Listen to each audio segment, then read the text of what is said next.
What's up, everybody? How's it going? It's on this Wednesday, or it is now referred to as Wayback Wisdom Wednesday. I'm on this Wayback Wisdom Wednesday from now on.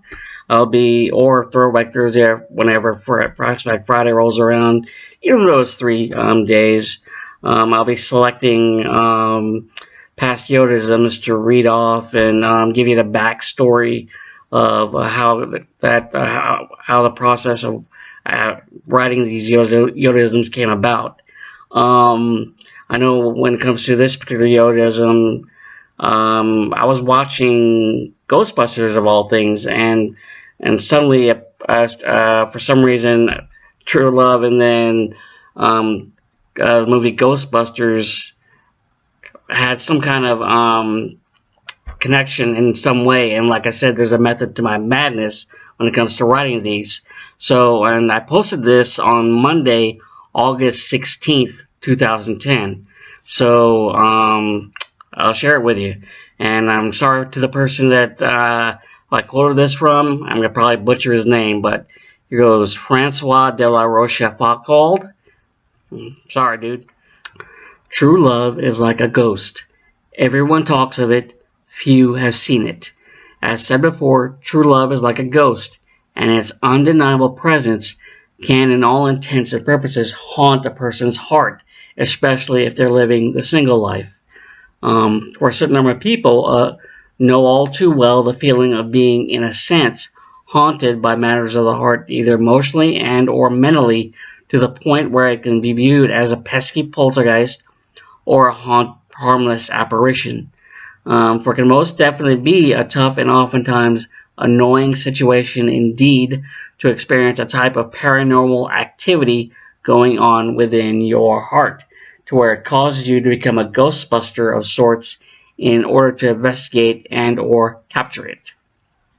Continuing on, without a doubt, when you're a so-called ghostbuster, one of the main things you need in regards to equipment is a portable particle accelerator proton pack with handheld wand particle thrower to capture a ghost.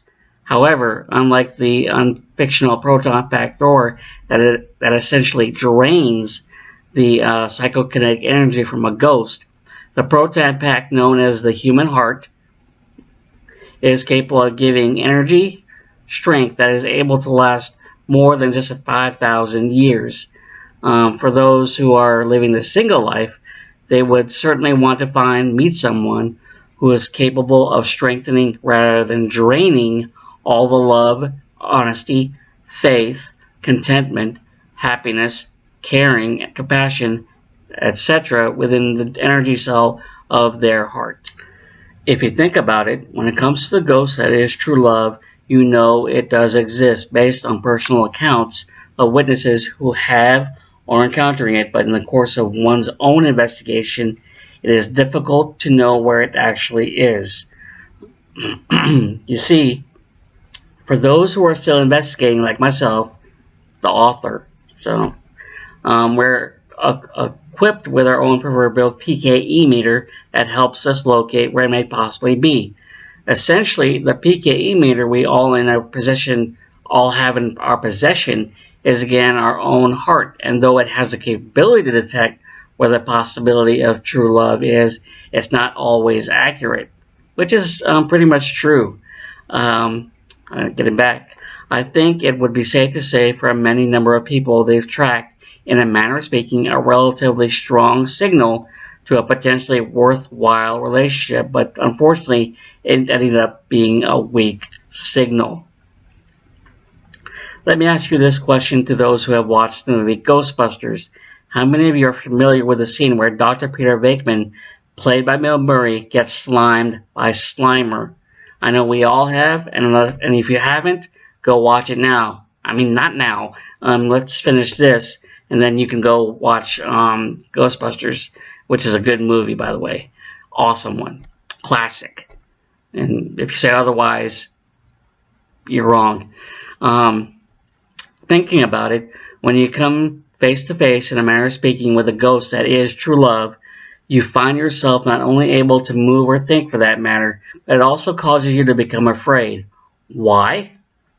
Primarily comes down to is the fear of being slimed, or in this particular case, being vulnerable as you open yourself up, and the closer you get to true love, or as a Slimer, or in this case, Slimer getting close to Peter Venkman, the possibility of getting emotionally hurt leaves you with two options, which is either to stand your ground facing it head on, or back up, turn around in order to run as fast as you can.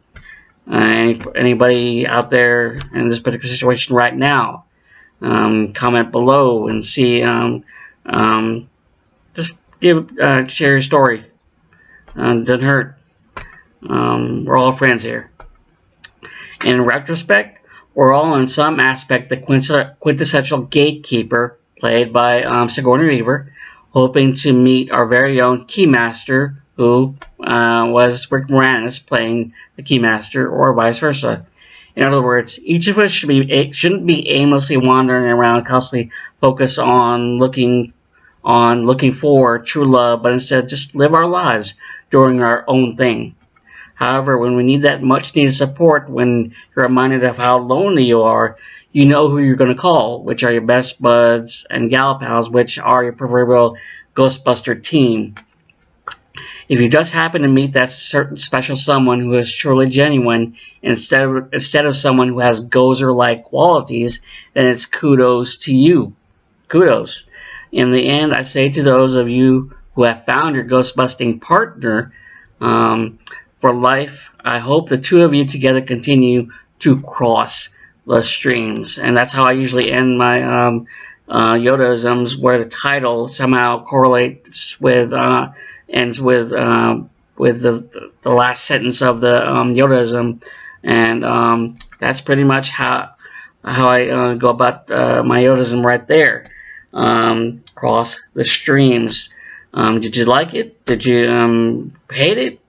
Thoughts, musings? Give a comment below.